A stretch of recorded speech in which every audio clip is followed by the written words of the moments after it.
Did you really want Jey Uso to be the champion? I mean, be honest with yourself. Do you really want to see him continue to get these opportunities? It doesn't make sense. We've seen it all before. And here we go, just one more time into everything that we've seen already. It's going to be here, Ringside Riffs by Cortes. We're just going to jump into it. Everything we've been seeing and how it's building up, we're going to be seeing a lot more. We're going to be seeing definitely what comes into Saturday night's main event. But let's just pay attention to the little breadcrumbs that are being left behind. Yes, I'm talking about Jey Uso. I'm talking about CM Punk. I'm talking about much more. Maybe even Roman Reigns being in the picture.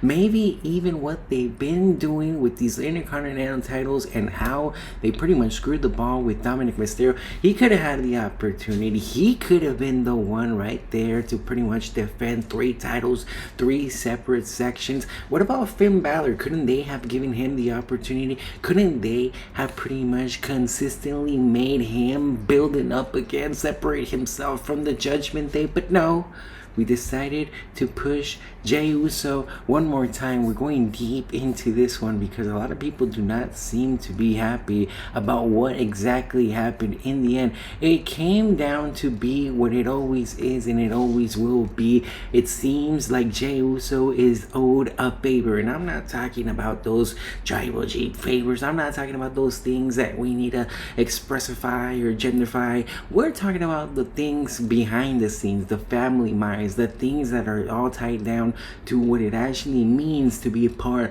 of the bloodline, what it actually means behind the scenes, behind the stages, pulling those little levers, calling up those people in the suits, as you would mention. And it all comes down to this: who exactly is getting the benefits of this? Who exactly do we see? Of course, we're announcing that Big Brother Jimmy is having a baby. We're announcing that Naomi is taken away. We've seen that now this new path, we've seen this new mentality for Jey Uso. We're pushing away Roman Reigns. We're not really giving him the benefit of the doubt. We're not really giving him the spotlight. We're not giving him anything anymore because it all comes down to what it comes down to be. It's all going to be always the tribal chief, the main merchandise seller, the main person to make the things understood, unknown, and mostly, but only the bloodline. It comes down to be the main faction always, and it's a good entertainment, a good intersection of what The Rock can do. Yes, The Rock, the new CEO, the final boss, whatever you want to call it, he can integrate himself into putting himself right here in the storyline every single time. Why? Well, because he has his family there. He has these people lifting up to be the tribal chief, or there's going to be the ultimate tribal war. There's going to be the ultimate saying of who it is and who it could become to be the ultimate winner of this tribal kingdom, of this ultimate thing. Don't forget, we have, of course, my MFTs with Salusa Quill. We have Hila Hakutua. We have Tamatongo, Tongolo. We have Jacob Batul, and so much other people still to come. It's a whole bloodline. It's gonna be here forever, and that's exactly what someone like the owner, the person that wants to be controlling the WWE would want. And why not push him at this very moment? Give him the opportunity right now to claim his spot. Jey Uso with the main merchandise being sold, with the catchphrase. Why not, after a successful lanyard of being a tag team already solidified as a Hall of Famer, why not give them the opportunity to just have this solo career, this solo little momentum? It's not going to stick forever. Are they even going to make the main event the main event? And I'm talking about Jey Uso against CM Punk being the main event. And however people may feel about Jey Uso getting the opportunity, it comes tenfold for whatever happens with CM Punk. Now, the storyline continues to run deep because it's what they want to do. It's what they want to continue to build up. It's what they want us to build. If it were not going to be Seth freaking Rollins against Roman Reigns, if it's not going to be anything but that at, of course, WrestleMania, then it should, of course, be something that we get to see, and it it could be a family feud. It becomes to be something such as maybe Roman Reigns against the Usos. Maybe it becomes again another showing of Jimmy against Jey, maybe part 2, and it's another type of storyline that they're building. Now, Cody Rhodes against Drew McIntyre, it seems to be something that people wanted. They wanted to see a title change. They wanted to see something come from that, and nothing ended up happening. In the end, Drew McIntyre, he doesn't get the push he deserves. He doesn't get the respect he is needed, and Cody Rhodes continues to just hog on to that title, continues to have a meaningful but meaningless title run, and we see the stakes continue to just be shattered by what he comes to be. It is what it is. He's a champion that is defending, but it all comes to be he might be just a shadow man of a businessman, of a John Cena, of a former man, and it does hurt. It does come to say why, because Drew McIntyre isn't getting the push he deserves. He's been pretty much carrying the company, giving them the opportunity ever since the COVID times. We've been wondering why exactly it is that he's only gotten these limited opportunities. It's such as the Triple H not really respecting the man, the myth, the legend, the people that deserve to actually get raised. If not, we continue to give Cody Rhodes, we continue to give them those opportunities. They continue to build up. They continue to show us that pretty much the merchandise, of course, talks, the sellers, the everything. It's going to come down to what will impact. How much of an impact will the WWE want to make, and how much will we be seeing? Will we actually be seeing some title changes?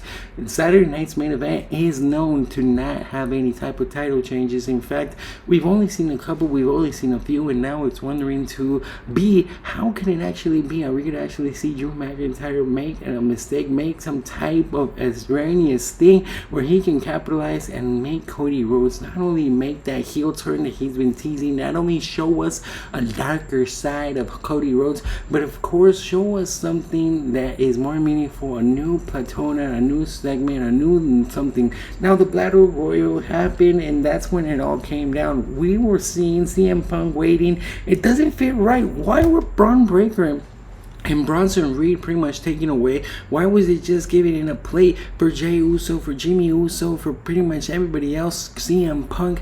It would have made sense at the moment that we would have seen something about the Bronson Brink, but it didn't happen, and yet we had the whole thing of speculations. Now I do think, as much as people want to say that Jimmy is going to come and cost it off for Jey because he did not have his back in the end, how about the other way around? How about the other way where CM Punk is getting costed out because Braun Breaker and Bronson Reed were not able to participate? How about we understand that part of the match? Now, it couldn't come down to anything because it all was not happy. Nobody was really content about what we saw. Nobody was really glad that pretty much Jey Uso is going to get this opportunity one more time. So it just comes to be, how could it be shown, and in what sense are we going to be seeing this new transformation, this new type of guarantee? What will this path of the WWE be taken, and how can we instead? Now, I want to see you guys in the comment section. Leave a like, of course, subscribe. We'll be diving deep, having these type of segments, and even making even more content, because I believe that it just keeps growing from here. Such as what we've seen are, of course, the announcers, and what we have continued to grow. We continue to see a lot of things just continue to be solidified, like Lillian Garcia taking Samantha Iran's spot, and of course the clause, whatever they're happening with the contract clause. But we do have some contract news that it was already made for Saturday night's main event. We have the things already set up. We have the announcers. We have that talk that was made. Will announcers could be a new thing? How can Lillian Garcia continue to be the only person from the Attitude Era to right now have a spot? It is what it comes to show. It shows to be, it doesn't make any conversational sense. At the same time, we're coming in close to the point of no return. It comes to be, yes, it is Saturday night's main event, one of the biggest showings, one of the biggest things that they still have in NBC and Peacock, wherever you're watching.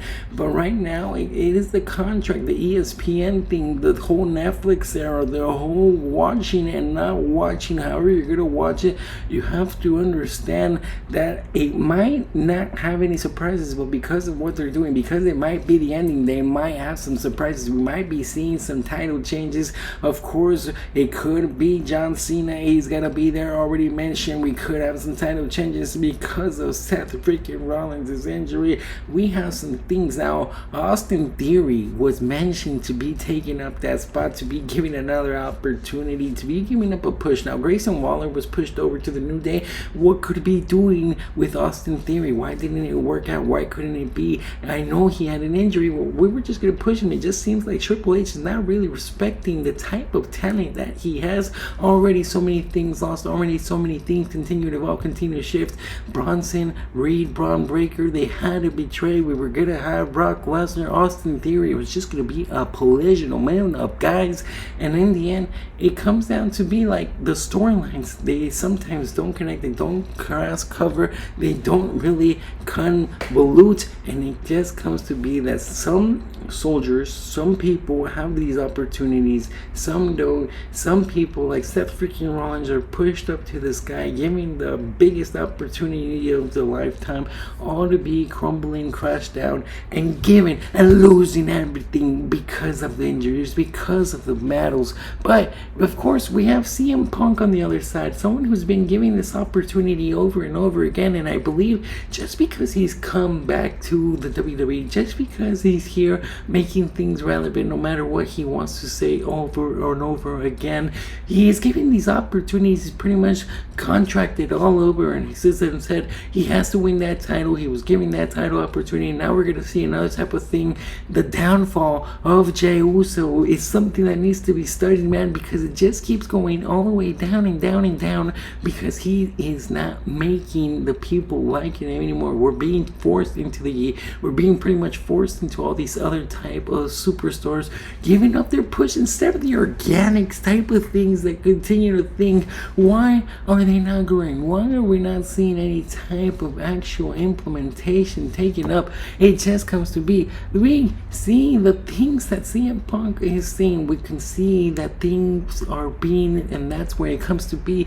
These people are old favors. These people are owed what they cost. They're not just coming in here. The fans aren't the ones that are proclaiming. It is the people. It is Jey Uso that is owed a favor. Maybe he has some type of blackmail, some type of understanding, some type of thing. Yes, he's selling the merchandise. Yes, he's getting into the main events. Yes, he's making his thing known. But at the same time, we've got to understand, where does it come to being that he's right now getting this push, that he's right now getting this understandable, right now rocket moon sky drop and everything in between, Sunday night afternoon, because it's Jey Uso. We just keep seeing that type of entrance given over and over again. Yes, we might see the opportunity. Now let me know, would you want to see Jey Uso giving this opportunity? Would you want him as your champion or CM Punk? That is the ultimatum, unless as mentioned, we do get to see Braun Breaker and Bronson Reed step outside and interfere and make that decision clear and known, make them respected, make them revered, taking away the title, forcing them to give Braun Breaker an opportunity, and then Braun Breaker takes it away because of some type of duties. It should be just like that, because that would be what makes sense in the end and what makes sense to me because of what's happening in the WWE. Now we have to understand, things continue to just change, things continue to see, because of injuries. We've seen so many things. We've seen the unbelievable, unexpected, expected, and that is how we know where will we be going next. Where will we be seeing exactly what percentages of champions could be being switched? At the same time, it just doesn't make sense. It could be anyone, it could be someone, it could be anyone at Forsaken moment. Now we do have some things that we have to cover. AJ Lee decides to break the silence. She hasn't been anywhere. She was pretty much gonna have a match against Becky Lynch. She was gonna have her own thing, and nothing ended up happening there. We have to see the unreeling of course, Seth Rollins. He was like, dude, I'm injured, I'm gonna be out. Do you believe him? Do you know what it means to be injured, Mr. Seth Rollins, or are you just faking it? Other news, Shinsuke Nakamura already mentioned he's retiring. He's gonna be gone. He's gonna be saying bye-bye to us, and it feels like it's coming at a good time. I mean, AJ Styles is gonna retire. We have Nakamura retiring. Some, all of course, Hall of Famers in their own right. Some champions that were and forever will be synonymous with independent wrestling, with other brands, but they've grown and they've become mentors. They become something meaningful, deepful, and of course someone who will forever be taken into consideration when making ballots in Hall of Fames. Now, Halloween Havoc is right around the corner for what we have for NXT, and if there's anybody wondering, is it worth it to watch NXT? I mean, right now, whatever's happening with the Hardys, whatever's happening right now with the Broken Universe, that's interesting. That's gonna be fun. That's gonna be something that we and me should be paying attention to, because it comes to show it's gonna be a good one. It's gonna be something that it's definitely gonna be different. It's gonna definitely be cinematic. It's definitely gonna be something that is reminiscent of some type of storylines that the Jeff Hardys and the Hardys like to do. So we'll be definitely right there in it together forever. We'll be watching that. So many things to be paying close attention right now, but we'll be coming back. Let me know. We gotta go over Evolve. We gotta go over some AAA and the continuations of how everybody and how they're continuing to grow. But right now, main thing, no one's really happy about Jey Uso, about CM Punk, and it just feels like someone owes them a favor. Someone is cashing in that money in the bank. I mean, I'm talking about that behind the scenes type of things where they're really entertaining. They're really interested in that type of thing. They're really cashing, making those whispers, making their head known. Hey, I'm not gonna be here for long, so you might as well use me. You might as well push me. You might as well. I could be injured tomorrow. Well, that's what we're seeing right now from both sides of the quarter. Which one are you most interested in seeing the champion? If there's anything to say about. Thank you for watching.